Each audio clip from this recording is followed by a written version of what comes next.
Welcome to the Rim Break Rodeo. We hope this video helps. Hello everyone. In this video, I will explain how to play Doom on Linux. It's a straightforward process that involves two main components, the game's data files, called WADs, and a modern Doom source port. We'll walk through how to acquire these essential files, then discuss installing a suitable source port, and finally, how to launch and enjoy your classic Doom experience on your Linux system. Let's get started. First, you'll need the Doom game data, which comes in files called WADs. These files contain everything from levels and textures to sounds and music. The primary WAD, known as an EWAD, is essential for playing the game.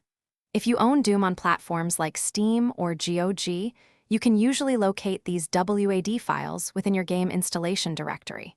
For those without a commercial copy, free alternatives like FreeDoom provide a complete and legal way to play. Next, you'll need a Doom source port. These are community-developed engines that allow Doom to run on modern Linux systems with many improvements. GZDoom is a highly recommended option, providing features like enhanced graphics, jumping, and mouse look. If you prefer a classic feel, Chocolate Doom or PR Boom Plus offer a more faithful experience. Installation is typically simple.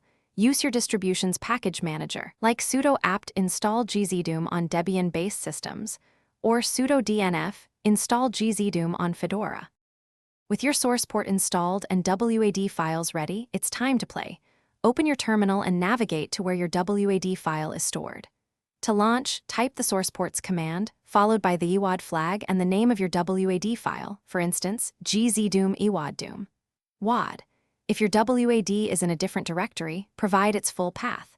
You can also use launchers like Doom Runner for added convenience.